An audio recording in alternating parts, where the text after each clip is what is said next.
Kedelai merupakan jenis kacang-kacangan yang penting dan telah lama dikenal oleh masyarakat Indonesia. Biji kedelai memiliki kandungan protein yang tinggi dan juga kaya akan lemak, vitamin, dan mineral. Sebagai sumber protein nabati yang penting dalam masyarakat, kedelai banyak dikonsumsi dan diolah menjadi berbagai bentuk produk olahan seperti tempe, tahu, kecap, dan tauco. Selain itu, kedelai juga dapat diolah menjadi minyak kedelai, tepung kedelai, dan susu kedelai. Untuk mendapatkan kuantitas dan kualitas yang baik dari kacang kedelai, diperlukan penanganan pasca panen yang baik. Oleh sebab itu, Kementerian Pertanian melalui Direktorat Pasca Panen Tanaman Pangan mengupas penanganan panen dan pasca panen kedelai agar tercipta sebuah solusi yang mampu menekan susut hasil panen dan mempertahankan mutu kedelai. Kedelai merupakan salah satu komoditas yang memiliki potensi cukup besar dikembangkan di Indonesia. Daerah-daerah sentra produksi dari mulai Sumatera, Jawa, Kalimantan, Sulawesi, daerah jajaran Nusa Tenggara, bahkan sampai dengan di daerah Papua adalah merupakan daerah pengembangan kedelai di Indonesia. Sebagai tanaman yang memiliki fungsi yang begitu banyak, kedelai sangat dibutuhkan untuk kehidupan masyarakat di Indonesia. Sampai dengan saat ini, upaya-upaya yang dilakukan oleh pemerintah melalui Direktorat Pasca Panen telah memberikan fasilitasi sarana pasca panen pada daerah-daerah sentra produksi melalui gabungan kelompok tani dan kelompok tani yang ada. Tentunya seluruh sarana dan prasarana pasca panen ini harus betul-betul dapat dioptimalkan untuk dapat menekan susut hasil tanaman kedelai di Indonesia. Kontribusi alat dan mesin pertanian ini cukup besar dalam menekan susut hasil komoditas kedelai di Indonesia. Untuk itu, melalui kesempatan ini, visualisasi terhadap penanganan panen dan pasca panen yang baik telah disiapkan oleh Direktorat Pasca Panen melalui program tahun 2014 ini sebagai upaya yang dilakukan untuk dapat memberikan pemahaman teknis dan juga sekaligus memberikan pemahaman kepada aparat maupun para petani dalam menyelenggarakan panen dan pasca panen yang baik untuk tanaman kedelai di Indonesia.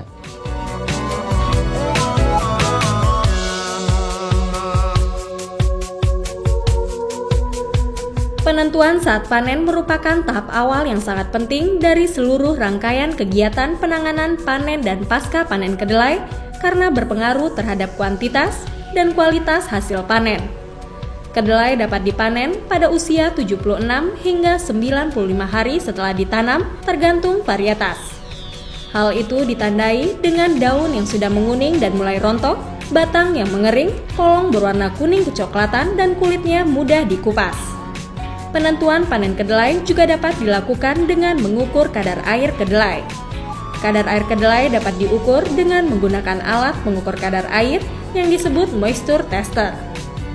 Jika pemanenan dilakukan lebih awal dari waktu yang seharusnya, akan memberikan hasil panen dengan jumlah butir muda yang tinggi sehingga kualitas biji dan daya simpannya rendah. Sedangkan pemanenan yang terlambat dilakukan mengakibatkan penurunan kualitas dan peningkatan kehilangan hasil sebagai akibat pengaruh cuaca yang tidak menguntungkan maupun serangan hama dan penyakit pada lahan. Penting untuk diketahui, panen sebaiknya dilakukan pada saat cuaca cerah sekitar pukul 9 pagi hari. Tahap penanganan pasca panen itu dimulai dari penentuan umur panen yang tepat. Umur panen yang tepat itu tergantung dari varietas. Penentuan saat panen itu ditandai juga dengan mulai menguningnya daun, polong yang berubah menjadi coklat polongnya, seperti tergambar di dalam kondisi seperti ini. Sehingga tetapi kalau sudah habis dijemur, siap dirontok, itu seperti ini. Jadi semua bolong daunnya itu sudah mulai menguning semua, tetapi di sini belum mulai pecah. Kalau sudah mulai pecah itu akan menyebabkan losis yang tinggi juga atau kehilangan hasil.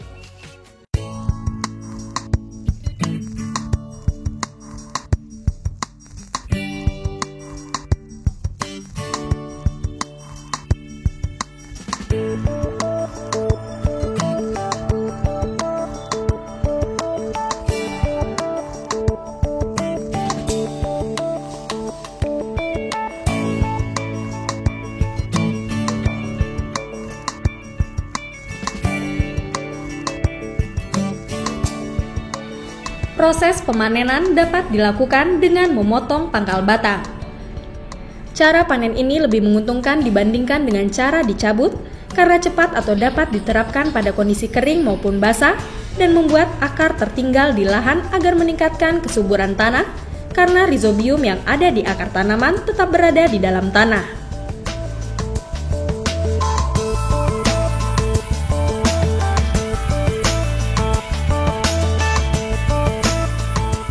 Alat panen yang biasanya digunakan adalah sabit yang cukup tajam, sehingga tidak terlalu banyak menimbulkan goncangan. Di samping itu, dengan alat panen yang tajam, pekerjaan bisa dilakukan dengan cepat dan jumlah buah yang rontok akibat goncangan bisa ditekan.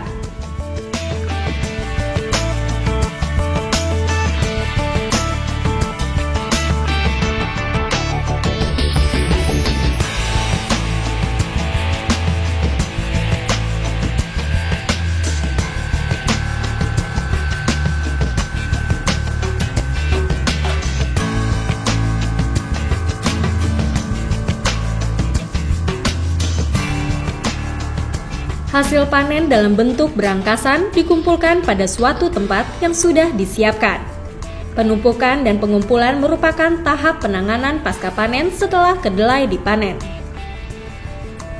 Ketidaktepatan dalam penumpukan dan pengumpulan kedelai dapat mengakibatkan kehilangan hasil yang cukup tinggi. Untuk menghindari atau mengurangi terjadinya kehilangan hasil saat panen, sebaiknya pada waktu penumpukan sementara dan pengangkutan menggunakan alas plastik, sehingga polong dan biji kedelai yang rontok dan tercecer dapat tertampung di alas tersebut.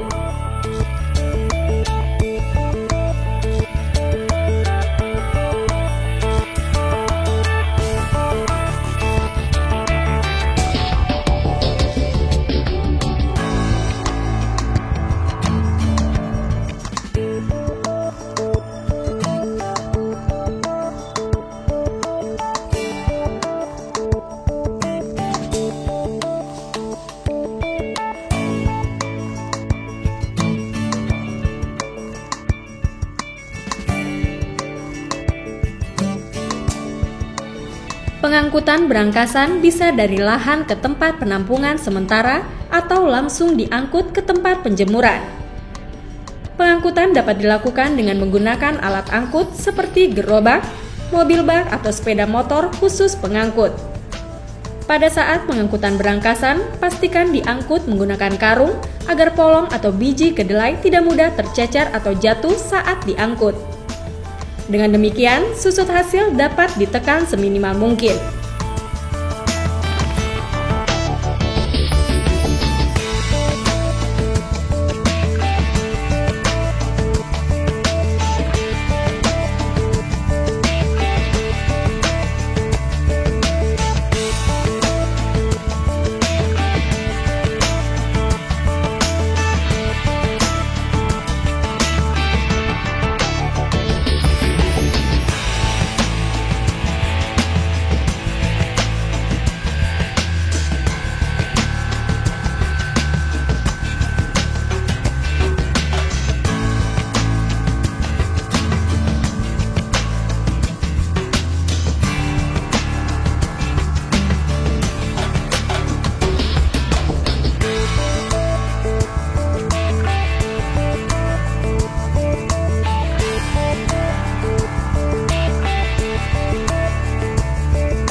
Berangkasan yang sudah diangkut selanjutnya siap dikeringkan.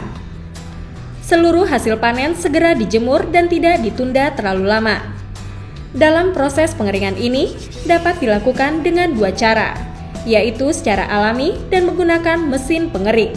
Pengeringan secara alami yaitu berangkasan dijemur langsung di bawah sinar matahari. Pada saat menjemur berangkasan sebaiknya menggunakan alas, seperti lantai semen, tikar, anyaman bambu, atau menggunakan alas plastik. Agar berangkasan kedelai kering sempurna dan merata, pada saat penjemuran hendaknya dilakukan pembalikan berulang kali.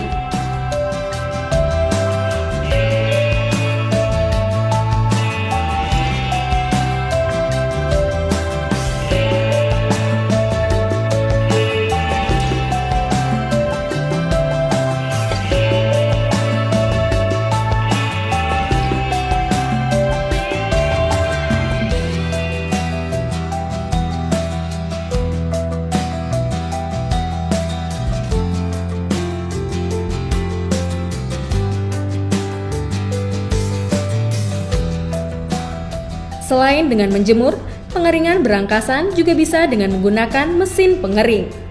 Pengering dengan mesin pengering ini berbentuk tipe bak yang sumber panasnya dari tungku sekam biomasa.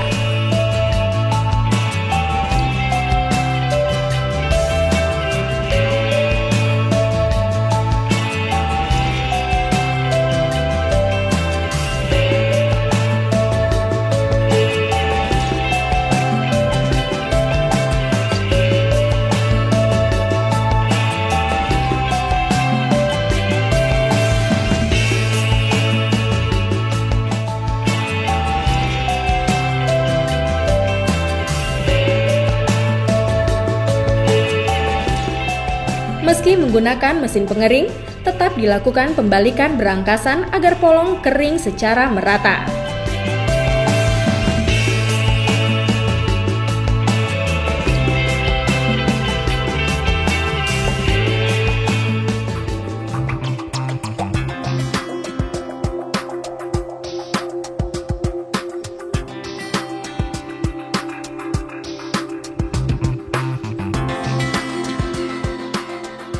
Setelah berangkasan kering, maka langkah selanjutnya adalah perontokan.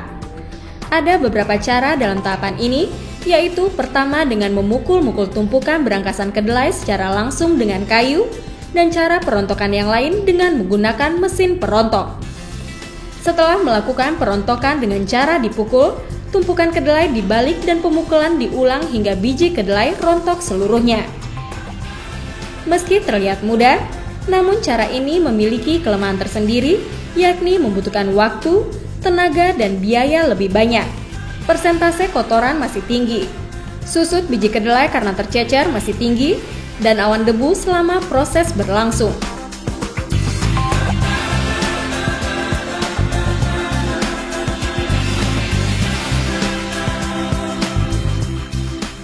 Berbeda dengan perontokan dengan cara dipukul, perontokan dengan mesin perontok lebih menghemat tenaga, biaya, serta mengurangi susut biji kedelai yang tercecer dan rusak. Bahkan pengoperasian mesin perontok cukup praktis. Setelah mesin dinyalakan, berangkasan kemudian dimasukkan. Dan secara otomatis biji kedelai akan terpisah dengan kulit polong dan batang.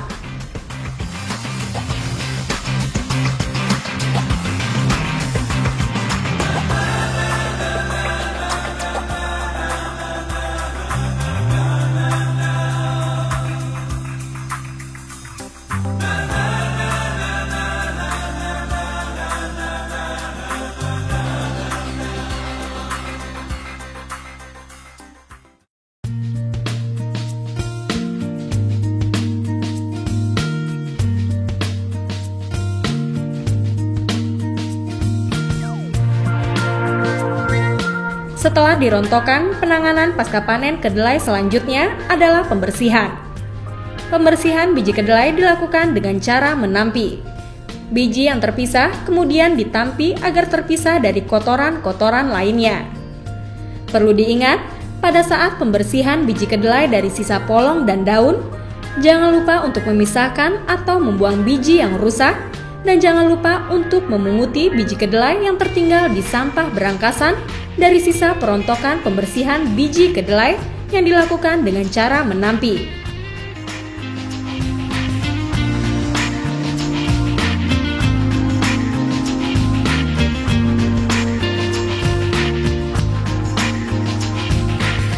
Untuk mendapatkan biji dengan kadar air yang diinginkan, biji dikeringkan.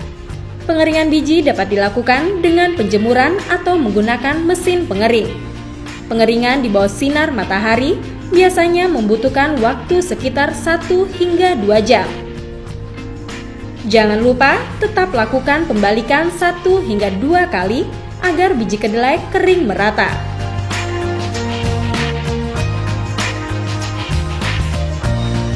Pengeringan biji kedelai dapat juga menggunakan mesin pengering.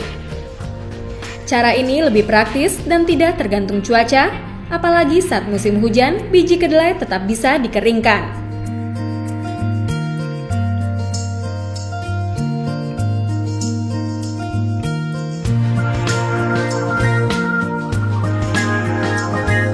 Pastikan kadar air biji kedelai pada kisaran 9 hingga 12%. Cara mengeceknya dengan menggunakan alat tes kadar air.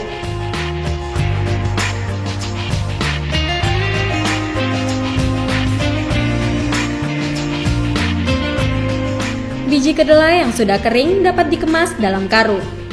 Dengan pengemasan tersebut, biji kedelai mudah diangkut dan disimpan, dan kualitas biji kedelai dapat dipertahankan.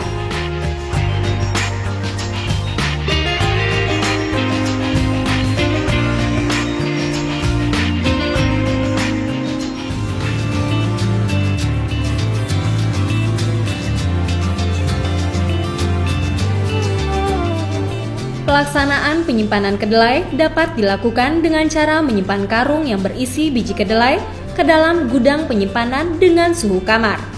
Penyimpanan seperti ini dapat mempertahankan mutu biji kedelai.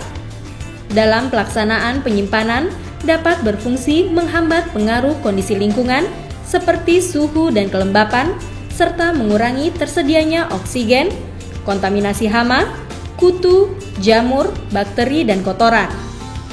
Jika kadar air biji kacang kedelai dapat dipertahankan, maka kerusakan dapat diperkecil karena hama, penyakit, dan cendawan tidak dapat berkembang sehingga kualitas biji kacang kedelai tetap baik.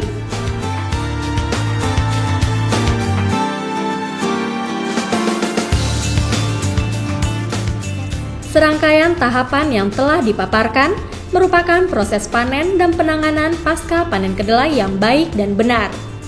Dengan demikian, diharapkan akan memberikan dampak pada peningkatan mutu dan kualitas biji kedelai yang dihasilkan, susutnya pun akan minimal.